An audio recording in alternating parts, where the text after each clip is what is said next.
फिर एक वहाँ औरत और थी। ये तो मुरलियों में बातें आती है ना, मुरलियों में जितनी बातें आएंगी उतनी बात तो बताई जाएगी, बाकी तो दीदी दादी बताएं।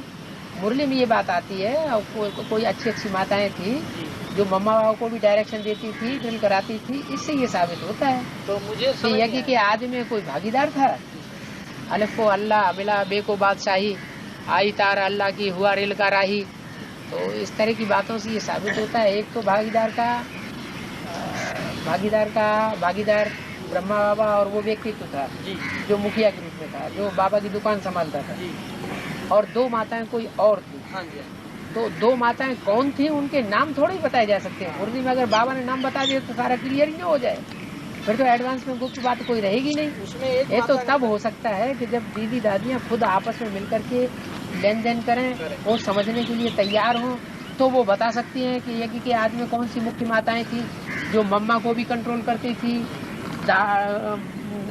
दादा लेखराज को भी कंट्रोल करती थी, तब बात क्लियर हो। लेकिन तो आमने सामने बैठने के लिए तैयार ही नहीं, वो हेटी समझती है कि हाँ हमारी तो बेइज्जती हो जाएगी इनके सामने।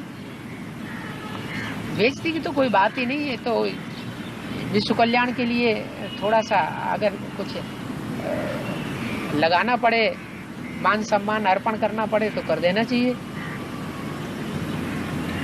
एक का नाम तो गीता माता था, अब नहीं बता रहे कोर्स में तो बता नहीं, दोनों माताओं में से किसी का सेवक राम का नाम, वो भी ब्रह्मा कुमारी आश्रम में जो बालल बाबा एक किताब छपी थी,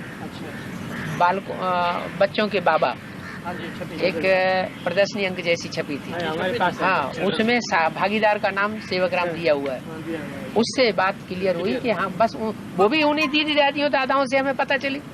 मुरली में तो सेवक राम का नाम ही नहीं आया, भागीदार का नाम आया है बस। एडवांस में बताते हैं तो गलत बात कैसे हम कहते हैं कि उन माताओं का नाम क्या था? एडवांस में बताते हैं। एडवांस में हमें कोर्स में बताया गया कि एक माता का नाम गीता माता नहीं। अच्छा, दूसरी का नाम कंकड़ी वो बताया गया। गीता माता सिर्फ एक पहचान के लिए बताया गया। हाँ, राधा बच्ची सिर्फ पहचान के लिए बताया गया कि जो संगम युग में राधा और संगम युग में कृष्ण प्रत्यक्ष होंगे, उनमें से एक राधा यज्ञ की आदि वाली बच्ची, वो नाम अभी का है, उस समय का राधा नाम थोड़ा ही है। उस समय का बात क्लियर करने के लिए राधा नाम रखा गया है, राधा बच्ची।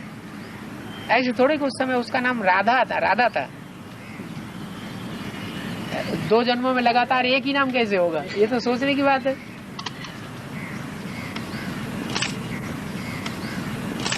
जो गीता माता बताते हैं जो, हाँ वही गीता माता जो बताई गई है, वो तो गीता माता तो ज्यादा पावरफुल होनी चाहिए।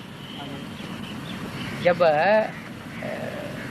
गीतापति भगवान का जो पार्ट है और उसके साथ कोई गीता माता होगी तो वो तो ज्यादा पावरफुल हुई ना, वो तो सारे जगत की जननी हो गई। वो तो यज्ञ को उस समय आदि में कंट्रोल किया होगा।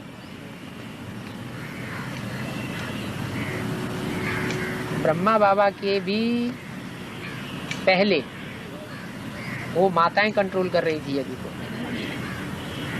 माताओं ने मम्मा को भी कंट्रोल किया है, दादा लेखराज ब्रह्मा को भी कंट्रोल किया है। दोनों माताओं, हाँ दोनों माताओं ने। और वो भागीदार तो उनका खैर बहनोई था ही। ब्रह्मा बाबा का बड़ा था, मान्य पक्ष का था, लेकिन पैसे में कमजोर था। होशियारी में ब्रह्मा बाबा से ज्यादा था। हीरो की दुकान उसकी भी थी, उसकी